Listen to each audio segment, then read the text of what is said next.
Salut à tous, c'est BizBiz. Alors aujourd'hui, on se retrouve comme tous les dimanches depuis quasiment un mois, tout simplement. Aujourd'hui, ça sera l'épisode numéro 3 après l'épisode numéro 1 du Brésil, Belgique. Aujourd'hui, ça sera l'équipe de France que le dernier coup vous a mis Astropol et c'est l'équipe de France qui a terminé numéro 1. Donc la même chose pour l'épisode numéro 4, on va refaire Astropol. Vous nous mettrez en commentaire pour vous à la nation que vous voulez qu'on fasse. Donc vous mettrez tout ça bien sûr en commentaire. Donc on va parler de l'équipe de France. Voilà, on habite en France, enfin on parle de notre pays. Donc comme d'habitude, il y a plusieurs points. À chaque fois je vais les citer. Donc le palmarès de l'équipe, le groupe de l'équipe, l'effectif, les derniers matchs, la star, la faiblesse et bien évidemment le pourcentage que l'équipe a de remporter la Coupe du Monde. Donc c'est parti déjà avec le palmarès de l'équipe de France en Coupe du Monde. Donc déjà on sait, voilà, on connaît par cœur, il n'y a même pas besoin de le regarder. Je sais déjà qu'en 1998 on a gagné cette Coupe du Monde, on a gagné une. C'est déjà très bien d'en gagner une parce que pas beaucoup de pays déjà qui ont gagné deux Coupes du Monde. Donc on a fait plusieurs finales, surtout la finale 2006, perdu contre l'Italie.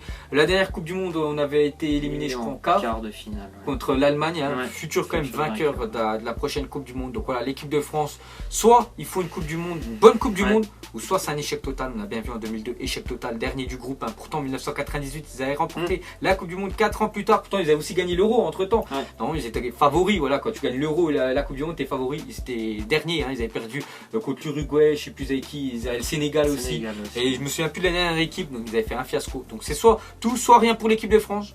Espérons que cette année ce serait tout.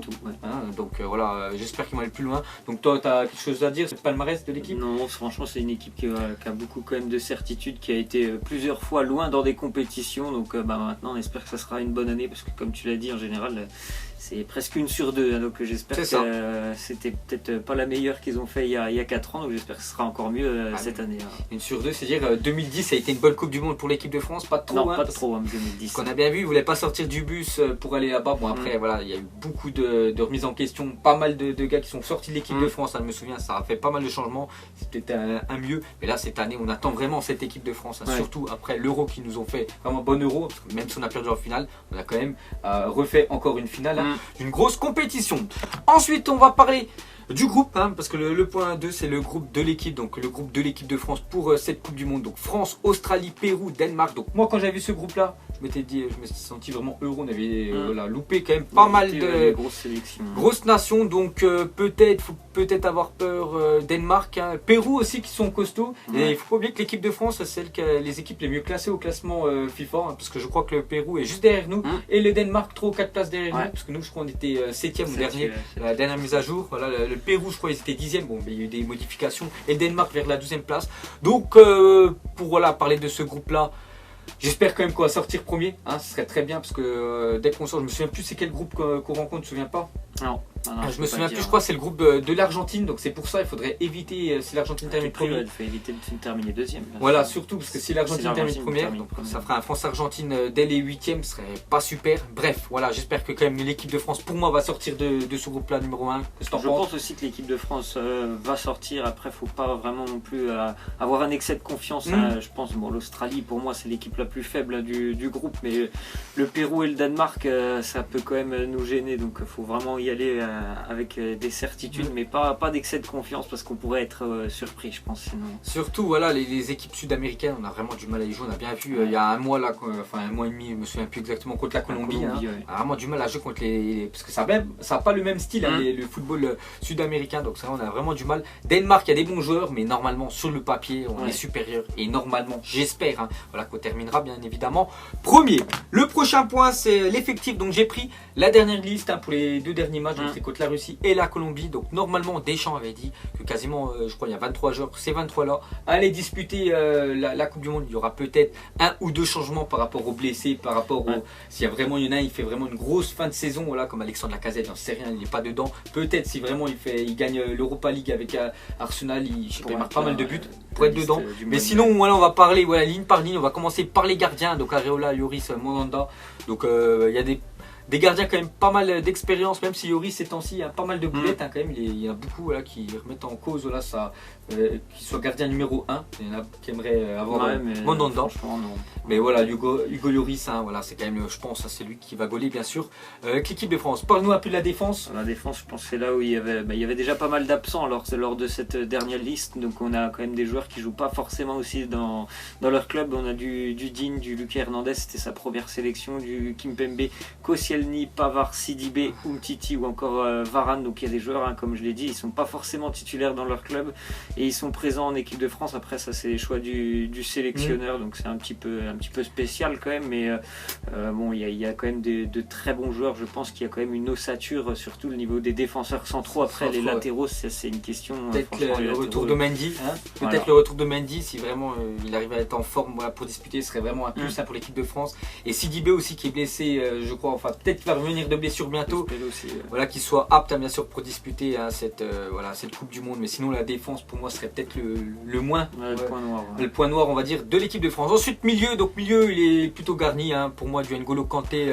Pogba, tout ça, et peut-être Matuidi, voilà, c'est ce qui pourrait être titulaire, peut-être surtout N'Golo Kanté et Pogba. Pogba, voilà, je pourrais quand même le mettre, même s'il y en a plein, voilà, qui l'aiment pas trop, mais je le mettrais quand même. Et attaquant, on a quand même pas mal de bons joueurs, hein, quand même. Ben Yedder, bon après, là c'était la scène liste, hein, je sais pas, je pense pas quand même que Deschamps l'appellera. Voilà, après c'est mon point de vue, je pense pas qu'il l'appellera, sinon on peut voir Dembélé, Giroud, hein, Giroud sera là bien sûr, Mbappé, Martial, Griezmann et Florian Thauvin, s'il continue à faire ce qu'il fait avec l'Olympique de Marseille, je pense qu'il sera dedans. Donc voilà, pour nous, hein, l'effectif, il y aura quelques changements. J'aimerais bien avoir un Coman, qui revient de blessure. Donc j'espère que là qu'il sera là, parce que lui tu le fais rentrer, tu le mets pas titulaire, tu le fais rentrer en cours de match et souvent il débloque, hein, des situations. Et puis sinon on peut voir, hein, bien sûr le reste de l'effectif. Ensuite ça sera les derniers matchs, hein, de l'équipe de France. Donc parle-nous un petit peu des derniers matchs, hein, de la France. Donc on peut voir, voilà, quelques défaites, une surtout. 4 matchs amicaux de l'équipe de France. Et puis après on avait aussi les phases de groupe, hein, des éliminatoires. C'était en 2017, donc plutôt on va regarder, s'intéresser surtout à ce qui nous rapproche le plus. Donc c'était les matchs amicaux. Cette victoire en Russie qui avait quand même été assez difficile, hein, malgré tout.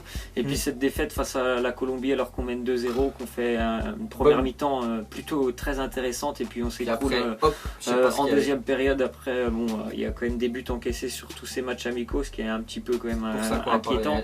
Et après bon, il y avait les autres matchs des éliminatoires où on a eu quand même du mal à aller chercher cette première place, hein, dans ce groupe. Avec la Suède, on était au même niveau que la Suède, mais heureusement voilà, qu'on est quand même sorti premier. On n'a pas fait les barrages, hein, parce que tu as bien vu que la Suède, ils ont rencontré l'Italie. Imagine, il y aurait eu France-Italie, ça aurait été compliqué. Mais sinon, voilà, l'équipe de France, hein. Bon, après là, il y a pas mal de matchs amicaux, c'est surtout les matchs officiels que nous on veut qu'ils soient performants. Donc j'espère qu'ils seront performants.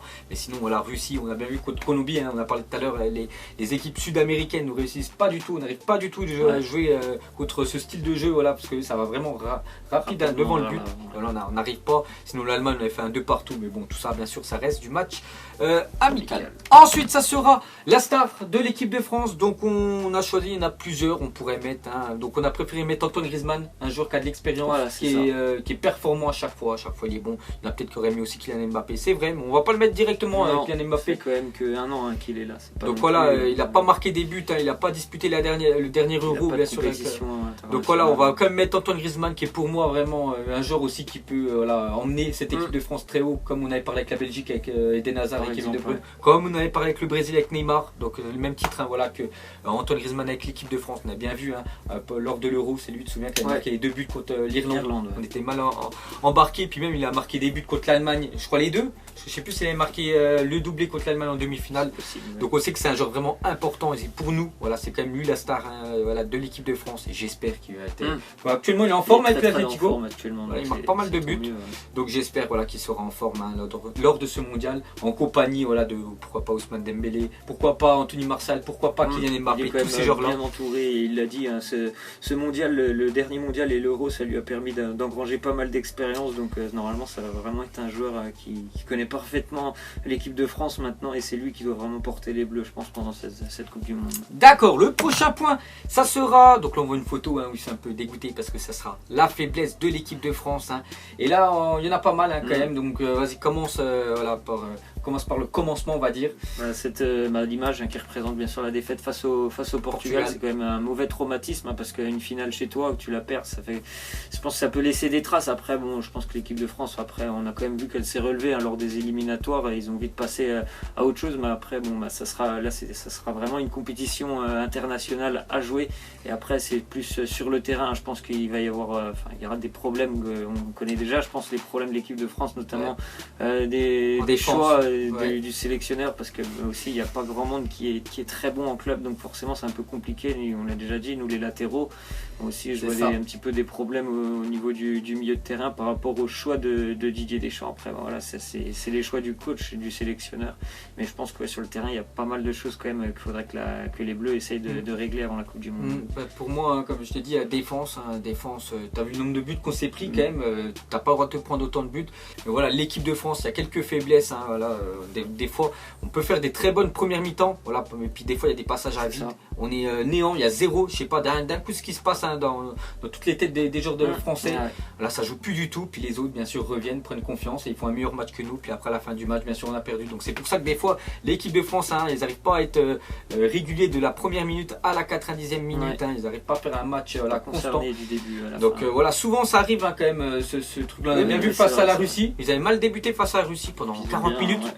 Deuxième période, personne n'avait pas vu pendant 40 minutes inexistant, puis après le but de Mbappé ils ont commencé à jouer, t'as vu, c'est comme ça, et ça c'est pas bien d'être comme ça, parce qu'à tout moment tu joues même contre l'Australie, tu peux te faire punir, tu te prends un but là en première mi-temps, ils font que de défendre, bah voilà, tu perds déjà 3 points, puis après voilà, tu peux même plus bien sûr aller plus loin pour la Coupe du Monde. Et le prochain point, ça sera le pourcentage de chance. Donc là une petite photo, j'espère la revoir avec des nouveaux jeux, bien sûr Griezmann et Mbappé, donc là bien évidemment Zinedine Zidane en train de lever la Coupe du Monde 1998. Donc le pourcentage de chance qu'a l'équipe de France de remporter la Coupe du Monde, donc moi je mettrais 20% de chance, donc on n'est pas favori pour moi, même s'il y en a beaucoup qui disent qu'on est favori, c'est vrai qu'on a un gros effectif. Je les mettrais deuxième derrière le Brésil, devant quand même l'Espagne, l'Allemagne et la Belgique. Pour moi ce serait le top 5 des meilleurs effectifs bien sûr de la planète. Je mettrais l'équipe de France deuxième, mais pour moi ils n'arrivent pas trop à jouer ensemble, on a bien vu, et pour moi je les mettrais 20% de chance, 2 chances sur 10 de remporter cette Coupe du Monde. Pour toi? Pour moi, comme tu l'as dit, il y a certes un bel effectif, mais ça serait comme si dans le foot seulement un effectif te permettait de remporter des compétitions. Je peux parler déjà du PSG cette année, ils auraient gagné la Ligue des Champions étant donné l'effectif qu'ils avaient, mais là on parle de la France, et oui il y a un bel effectif, mais comme tu l'as dit, je pense que ce groupe il manque de cohésion. Je vois pas vraiment l'équipe de France progresser au niveau du jeu. Il y a eu les éliminatoires, il y a eu des matchs amicaux, bon il y a beaucoup de changements pendant les matchs amicaux, mais je vois pas quelque chose quand même dans l'équipe de France qui leur permette d'aller jusqu'au bout. Donc pour moi ça sera 15%, c'est un gros outsider quand même.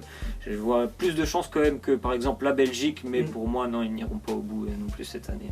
Donc voilà les gars, la fin de cet épisode numéro 3 consacré sur l'équipe de France. Donc pour l'épisode numéro 4, n'hésitez pas à aller voter dans les commentaires. Donc hormis France, Brésil et Belgique, les 3 nations qu'on a fait. Et bien sûr nous on se retrouve dimanche prochain. Donc nous on vous laisse, on vous dit à la prochaine comme d'habitude. Ciao à tous. Avec tes mensonges, Hugo son âme est moche, plus qu'à la maquiller.